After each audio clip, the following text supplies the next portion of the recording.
Air Canada is now apologizing for an incident involving a sacred headdress which belongs to the National Chief of the Assembly of First Nations. A member of the cabin crew tried to take it away and stow it in the cargo hold. Linda has the details for us. A statement last night from Air Canada. What happened here? Yeah, that's right. So the National Chief was on an airplane, an Air Canada flight on Wednesday. Now, she normally travels with this headdress in a case on her lap or in the overhead storage where you would put your carry-on baggage on the airplane.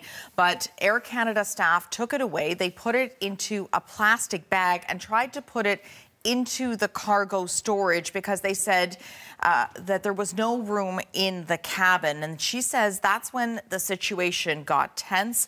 There was some words between flight crew and her staff, and then other passengers stood up for her on that flight. The pilot eventually came out and brought the case back after she complained, she says. Now, Woodhouse-Nepeanak said in a Facebook post that her feelings were hurt. She said Air Canada needs a protocol for First Peoples so that we're not harassed for our sacred items. Our headdresses don't belong in garbage bags by airlines. Now, she was getting on another flight yesterday to Montreal, a different flight, and she said, I won't be letting anyone take my headdress or case away again. Now, this is a very important item. She received this item during a New Year's Day ceremony for her national leadership, also for her work with Indigenous child welfare. The AFN says this is the highest honor that you can give, and the eagle feathers are blessed to help support leadership in their travels, Heather.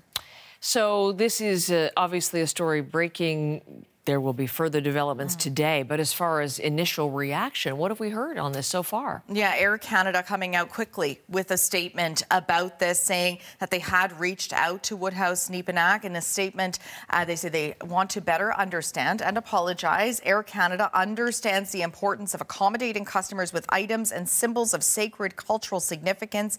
And in the past, the chiefs have been able to travel while transporting their headdresses in the cabin. They say after this, they are reviewing their policies.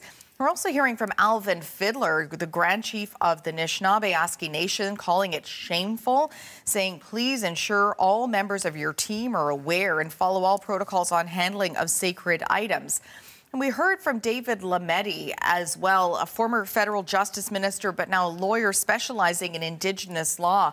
And he said this incident left him stunned.